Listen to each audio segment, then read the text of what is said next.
Bom, boa noite. Eu queria agradecer esses 15 minutos do seu tempo, numa agenda muito carregada, como era de se esperar aqui em Juiz de Fora. Estamos aqui no 15 minutos, eu e o Alexandre, que é psicólogo, veio do Rio de Janeiro para estar aqui conversando. Eu vou de cara, então, para a primeira pergunta. Ciro, me diga o seguinte, como que você se posicionaria nesse momento que se discute alternativas, tanto a essa agenda ultraliberal, que eu imagino que seja mais tranquilo você falar, como a agenda desenvolvimentista que o lulismo desenvolveu no último período e que está sendo checada agora nesse entreveiro, inclusive com o empresariado. Qual seria a alternativa? Eu acho que primeiro a gente precisa abrir uma discussão generosa com a finalidade de pôr um ponto final na brutal confusão, na brutal perplexidade que tem desorientado o Brasil ao longo das últimas 4 décadas. Não é? Nem é fato, não é, que os golpistas presentes são ultraliberais, nem é fato que o Lula, de alguma forma, foi um desenvolvimentista, sob o ponto de vista vamos dizer, de paradigma político, de economia política. Na verdade, nós temos sido obrigados a reagir, não é trivial isso, a emergências. Então, por exemplo, o ciclo do Fernando Henrique. Por que ele foi popular por um momento, conseguiu se reeleger? Porque a inflação no Brasil, ao contrário do que os manuais de economia falam, da Chicago, nas coisas, não era uma doença da moeda. Era um tributo Robin Hood às avessas, que cobrava pesadamente de quem não tinha excedente financeiro indexado nas correções monetárias e deixava livres, né, todos os endinheirados do país. Nós, ao cessarmos abruptamente este imposto, com a força e o risco político do Itamar Franco, que hoje, de forma absolutamente desonesta, o Fernando Henrique tem tentado apagar da história, assim como o George Orwell denunciava lá no 1984, nós tivemos um ciclo de consumismo populista, felicitante, mas insustentável. Tanto que quebrou o país 3 vezes e deu caminho ao Lula para entrar. Quando o Lula entrou, vou tomar um sintoma aí, de colapso, né? O câmbio no Brasil, a taxa de câmbio, que é um preço relativo que mexe com o preço do pão, do remédio, da passagem de ônibus, não cabe aqui explicar isso, mas o câmbio mexe com tudo isso, vocês sabem bem disso. Porque o Brasil importa essas coisas todas do estrangeiro e paga em dólar. Então, repare, quando o Lula tomou posse, atualizados os valores para hoje, o câmbio era R$ 9,20. Você imagina, hoje nós temos um câmbio a R$ 9,20. Então, um desastre completo. O que é que o Lula faz? Genialmente, ele acha um ponto de conciliação, que eu discordo, mas valorizo, tanto que aceitei ajudá-lo, é de beijar a cruz da ortodoxia, que não tem nada de ultraliberal, é pior, é uma coisa estúpida, essa trempe de câmbio flutuante, meta de inflação e superávit primário, apurados no exercício fiscal de 1 ano, sem considerar questões estratégicas sensíveis do país, sequer de natureza fiscal, né? Com uma política monetária absurdamente louca que acaba erodindo qualquer sanidade fiscal possível e imaginável. Não há como o Brasil equilibrar suas contas com esses juros estúpidos, criminosos com que a política do Banco Central trabalha. E o stop and go do câmbio. Né? Você tem, por exemplo, o Lula pegou em 9,20, trouxe para 1,75, o país se sentiu com um ciclo, né, que o Fernando Henrique chama de sorte, mas, na verdade, ele não quer dar o braço a torcer de que o Lula é muito melhor do que ele, mas muito melhor mesmo como líder, como estadista, como homem público, com todas as deficiências do Lula, né, que não são pequenas também. Lula é intrinsecamente conservador, sob o ponto de vista de economia política. Não é por maldade, é porque a mãe dele disse que não é para gastar mais do que ganha, e ele vai replicando essas lógicas, né, que são, afinal de contas, compreensíveis. Participei muito intimamente desse período histórico todo. Ajudei o Itamar no Real, ajudei o Lula no Estado. E o Lula foi bafejado por um ciclo original e não repetível. Não vai ser possível imaginarmos o Brasil se sustentar pagando um modo de consumo moderno, celulares, e química fina, e carros, e eletrônica, etc., e informática, com o complexo agroindustrial e minerador do país, porque não tem valor agregado. Porém, no ciclo do Lula, essas commodities explodiram de preço. E o Lula teve como financiar um outro ciclo de consumo populista felicitante. E aí beijou a cruz da ortodoxia, manteve rigorosamente os mesmos fundamentos estúpidos da economia política que ao longo dos anos 80 para cá proibiu o Brasil de crescer, está deteriorando nossas condições de vida, né? Mas conseguiu algumas proezas, né, relevantes, muito relevantes. a provar que a política pode produzir ciclicamente esses milagres. Primeira proeza, o salário mínimo, que é base econômica para toda a massa salarial, saltou de $76 a poder de compra, com o Fernando Henrique, para 320. As pessoas não compram dólar, mas comem pão. Pão é trigo e trigo é dólar. Então, se você tem $76 de poder de compra de pão e passa para 320, é 4 vezes quase a renda real mínima, que baliza todas as outras. Segundo, forçou a mão na contramão de uma política monetária ultra-ortodoxa, juros altíssimos, exorbitantes, mas foi criando instrumentos de crédito dirigido, né? Forçando a mão para um crédito dirigido à indústria e aos serviços do brasileiro que vai exportar ou prestar serviço no estrangeiro, que se está criminalizando, quando o mundo inteiro faz isso, forçando a mão na direção do crédito subsidiado para a agricultura, forçando a mão para o crédito para a agricultura familiar, forçando a mão para o crédito para a construção civil do Minha Casa Minha Vida, com subsídios, etc, etc. Fato, saltamos como proporção do PIB de ridículos 22%, 25% do PIB, a proporção do crédito, para 55%. E, terceiro, a rede de proteção social. Essa é fato. Eu sou nordestino e 5 anos de seca recente agora, nós teríamos assistido no passado violentos saques e hordas de pessoas humilhadas pela miséria, pela fome, estendendo a mão calejada por não ter onde trabalhar para pedir esmola nas grandes cidades. Sumiu esse fato. Sumiu. Só que tudo isso é insustentável. Não houve um desenho institucional que amoldasse uma economia política que, na verdade, tem que se sentar não no consumo populista, nos ciclos insustentáveis de consumismo populista, mas na democratização da oferta, na capacitação da nossa gente para produzir, para trabalhar, para gerar empreendimentos, né, de pequeno, micro, médio, grande, gigantesco porte, porque é aí que se joga o jogo. E a economia política que eu sustento é essa. Não é o nacional desenvolvimentismo, old-fashioned way, né, ao modo dos anos 50, porque 2 variáveis mudaram e não são mais imitáveis. Uma é os ciclos tecnológicos, são os ciclos tecnológicos. Antigamente você saía atrasado, chegava numa linha de montagem de automóvel mais ou menos atrasado 10 anos, ficava 15 anos contemporâneo do último estágio. Hoje, o impacto na produtividade, no preço, na qualidade, enfim, da tecnologia em serviços e em bens é tão central que não dá mais para a gente ter a ilusão de produzir da agulha ao avião passando pelo computador como tivemos a veleidade no passado. É o treadmill, né? Sim. A outra coisa, o que não justifica que a gente simplesmente abandone a ideia de que temos que ter, coordenadamente com o Estado Nacional empoderado, democratizado ou redemocratizado, nunca pensei que fosse precisar usar mais de novo essa palavra, não é? Associar-se com quem trabalha e produz para produzir uma agenda concreta e tal, que eu posso especializar com você, o que é que eu estou já tentando detalhar. Mas a outra variável que tem que chamar a esquerda antiga a pensar que não é mais replicável é a variável financeira. O Brasil tem uma tradição, aí é histórica, de baixíssima formação bruta de capital, né? O que é isso? O que sobra, os economistas me odeiam porque eu faço essas simplificações, mas é rigorosamente o que sobra entre o que a gente produz e o que a gente come. Então a China, por exemplo, esse ano, mesmo caindo a metade do que estava crescendo, a 1/3, a China vai poupar 45% do PIB para que é a formação bruta de capital. Nós, no Brasil, com o Lula, chegamos a 17, 18, agora estamos em 15, descendo para 14.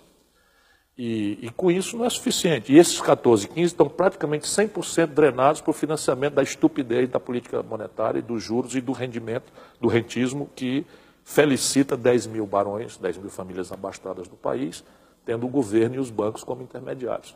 Então, tirando essas 2 variáveis, o Brasil pode e deve recuperar a ideia neo-keynesiana, né, de coordenar estratégias de desenvolvimento, e isso não precisa nem ter um debate muito mais sofrido, porque no campo teórico eu falava isso no auge do neoliberalismo e se queria me desenhar como um maluco, mas hoje o Trump, olha de quem eu estou citando, Trump está falando em política industrial e de comércio exterior, Trump está falando que o emprego de um americano que votou nele, né, é uma tarefa de Estado, está discutindo taxa de câmbio com a Angela Merkel, na Alemanha, né? Então, viva, sem se falar que a China, que a Coreia do Sul, que são os países que não entraram nessa estupidez, são os únicos que escaparam da hecatombe. E o Brasil é o pior de todos, o que mais sofreu, porque, volto a lhe dizer, se fosse um ultraliberalismo, teria uma perversão grave. Mas aqui é um liberalismo não lido, que tem característica mesmo é de sacanagem. As pessoas não gostam das palavras, mas tem característica de sacanagem, porque se fosse liberalismo, nós estaríamos reduzindo, né, a taxa de juros para reduzir a cunha fiscal que os juros provocam e fazendo um esforço de redução de tributos. Na verdade, eles vão anunciar aumento de tributos. Né? Então é tudo o oposto. Você tem se posicionado de forma até mais enfática que o Lula, diga-se de passagem, justiça seja feita, no sentido de tentar reverter alguma das contrarreformas feitas pelo Temer. Previdência, a PEC 55, direitos trabalhistas. Tem se comprometido com isso. A própria auditoria da dívida, que são bandeiras históricas, demandas históricas da esquerda, ainda mais no contexto do golpe. Agora, a partir que você se compromete com isso, porque esse modelo desenvolvimentista keynesiano clássico que você defende... Neo-keynesiano. Ele depende de uma aliança com setores do empresariado. Sim. Como é que você vai juntar o primeiro com o segundo item, assim? A questão básica é o seguinte, está se apresentando uma fissura que está se agravando, tamanha é a crise brasileira. As pessoas não têm noção do tamanho da crise. Nós retornamos hoje, em 2017, à proporção da indústria que tínhamos no Brasil de 1910. O Brasil é hoje, a proporção da indústria que agrega valor na nossa riqueza, voltou ao patamar de 1910. A República Velha, né? Assim. Certo? 1910. Então, os empresários do mundo produtivo estão sentindo que tem uma coisa profundamente errada. Eles são paralisados de forma meio esquizofrênica, porque ao retirarem algum excedente, pouco ou grande ou médio que seja, eles hospedam esse excedente no pacto rentista. E aí eles tendem a querer compensar o que está errado da competitividade sistêmica estrangulada, da falência, da concordata, da incapacidade de ver o negócio sobreviver, tensionando os outros custos. O custo do trabalho, o custo da previdência, o custo de financiamento das políticas públicas nos modelos tributários, etc, etc. Não é que seja fácil, quando eu falo, e a gente está confinado aqui em alguns minutos, para não cansar o espectador, e às vezes deixa alguém acreditar que eu estou simplificando o que não é trivial. Mas nestes momentos de agonia, o Brasil tem conseguido andar. Por exemplo, a inflação produziu ricos aos montes e virou uma negociata. 10 anos, 20 anos, 30 anos, 40 anos, pelas tantas, começou a desarranjar até o próprio sistema produtivo e tal. Então, começou-se a dar mas necessariamente um político quebrou essa inércia, né, que não tinha compromisso. Parecia impossível, Itamar inorgânico a essa plutocracia brasileira, com um espírito de solidariedade genuína com a questão dos pobres no país, com uma decência que permitia a ele confrontar sem essa destruição moralista que se levantou contra o Lula, contra a Dilma. Infelizmente, na minha opinião, eles deram o queixo para bater. E eu, mais ou menos, sou o tipo Itamar. Um pouquinho mais de esforço de entender mais eu mesmo para não comer pela mão dos outros, né, que eu não digo o que aconteceu com ele, porque eu vi o Itamar brilhando na presidência da República. E o Fernando Henrique hoje querer dizer que foi ele que fez tudo é mentira. Mentira histórica. Eu fui ministro da Fazenda. Fernando Henrique não viu o real nascer. Como um oportunista, saiu em abril para ser candidato a presidente da República, o real entrou em julho. Eu dizer que nós estamos com pouco tempo, sua agenda está apertada. Eu vou fazer duas perguntas, não é muito trivial fazer isso, mas é exatamente para lhe dar mais tempo da resposta. A primeira é que, recentemente, numa entrevista sua, para o Nassif, dizia sobre o fatalismo da Dilma e falava que é o momento do enfrentamento. Claro. Eu queria explorar um pouco como que seria essa agenda do enfrentamento e aí uma segunda questão embutida, justamente porque você citou que você é nordestino, acho que isso é importante. Como trabalhar essa superação dessa diferença e desigualdade territorial abissal, nossa questão meridional, setentrional, depois da Sudene, a política BNDES, qual que é a linha, o percurso? Veja, as duas questões. O enfrentamento é uma necessidade porque eu acredito comovidamente e transformo cada gesto e cada palavra minha numa consequência dessa minha convicção de que o Brasil sofreu um golpe de Estado. Derrubar um presidente eleito sem crime de responsabilidade é golpe. E é um golpe ao desenho, né, da Primavera Árabe em muitos lugares, com propaganda, com mistificação, com excitação de contradições moralistas, etc, etc. E eu fico muito zangado com as conciliações do Lula e do PT, porque acabaram de votar, se essa narrativa é fato, Nós sofremos um golpe, quem praticou o golpe foi o Senado da República. Pois o PT fez um acordo e elegeu a mesa do Senado com um membro do PT em nome de um carguinho, de uns DASzinhos, de uns milhõezinhos para traficar influência. E esse tipo de conciliação está matando o Brasil, e pior do que isso, está matando a confiança da sociedade brasileira na sua representação progressista. E veja bem, nós estamos levando esporro no meio da rua, eu não, porque uma certa respeitabilidade adquirida aí há muitos anos, ou quando não tenho, me imponho, né? Mas você imagina o que é que nós estamos ouvindo aí, qualquer boboca. Né? Outro dia eu estava num restaurante de São Paulo e acendeu meu telefone, uma mensagem de um amigo meu, dizendo, olha, Ciro, cuidado, dá uma olhada nisso. O cara que a gente descobriu fácil, chefe de gabinete do Alckmin, dando R$1.000 para quem me hostilizasse no restaurante. Sim, ninguém foi. A formiga sabe o pau que rói. Mas enfim, mas por que nós perdemos a respeitabilidade? Perdemos porque de tanto conciliar, nós ficamos iguais. Quem botou o Lula, o Michel Temer nesse lugar aí? Quem botou o Eduardo Cunha nesse caminho aí? O Lula entregou furnas, e eu protestando e tal. É evidente que eu tenho que reconhecer que a política real, né, impõe certas concessões. Eu estou me preparando para presidir o Brasil. Mas há determinados limites a partir dos quais você não é mais você, você é o outro. E isso está acontecendo conosco. E agora só tem uma saída, é o confronto, é a demarcação de campo. E eu não advogo violência, mas quem dita a condição da luta é o campo e a arma do adversário. É assim que eu penso. Por isso que às vezes eu falo determinadas coisas que são, né, arrepiantes aí para uma certa plutocracia brasileira, mas é assim que as coisas são. Eu estou muito zangado com o que eu estou vendo acontecer no país. Não se faz o que está se fazendo. Essa PEC 55 é um outro golpe, é uma revogação da Constituição de 88 na sua substância, né? Sem discutir com ninguém, por um governo ilegítimo. Né? Que alguns governadores do PT estão replicando, né? Piauí, Ceará. Sim, não, no Ceará não fizemos isso, não. Fizemos isso de forma nenhuma. Não teve, no Ceará nós excluímos saúde e educação, o que é isso? Excluiu? Claro. Excluímos saúde e educação e fizemos com a faca no pescoço, porque eles nos ameaçaram não dar aval para os nossos créditos multilaterais, não é de União Federal nem de BNDES, nós temos muito crédito no Banco Mundial, porque, enfim, fizemos o dever de casa desde sempre, somos líquidos, não temos nenhuma dificuldade, estamos com nossas contas todas rigorosamente em dia, e fizemos ali, mas excluímos a coisa e mantivemos a ideia contracíclica de expandir o gasto em momentos de crise. Lá é diferente, lá é bem diferente. O imposto sobre heranças do Ceará é de 8%, aqui em Minas é 4%. Só para ter clarezas aí. E sobre o Nordeste? Não, o Ceará. Não, digo sobre... Não há muita novidade, não. Você hoje tem Fortaleza, Recife, Natal, João Pessoa, Teresina, menos um pouco São Luís, porque machucou-se, mas está num processo bastante acelerado de progresso. São cidades do Brasil, com as contradições de São Paulo, de Rio, de Belo Horizonte, né? E aí não tem muito o que fazer. A grande questão é que o semiárido do Nordeste, você tem todos os indicadores de formação bruta de capital, a quantidade de mestres e doutores, absolutamente abaixo. Então é preciso ter um mapa. E não é fazer subsídio para a empresa, necessariamente. Isto daí virou a única ferramenta. Isso não é isso.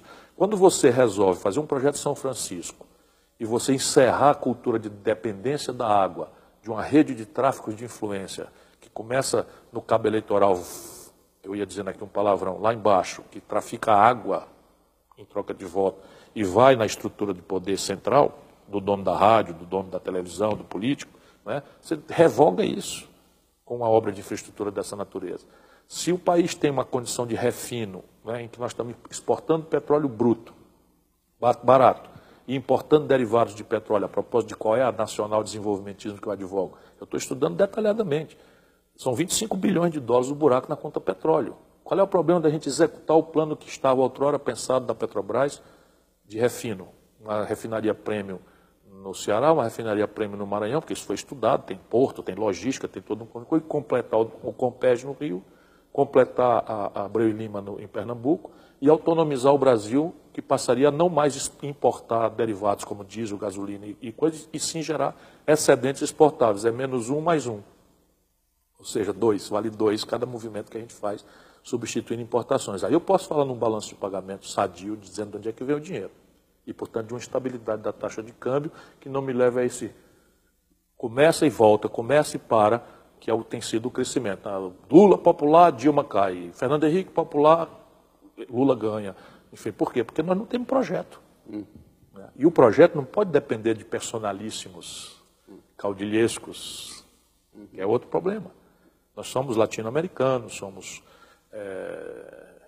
latino-americanos, temos um viezinho caudilhesco, golpista, que está na nossa alma também. É preciso empoderar o povo. Eu brinco com o Lula, que a única reforma institucional que ele fez, que o Michel Temer provavelmente não vai poder revogar, é a tomada de 3 pinos.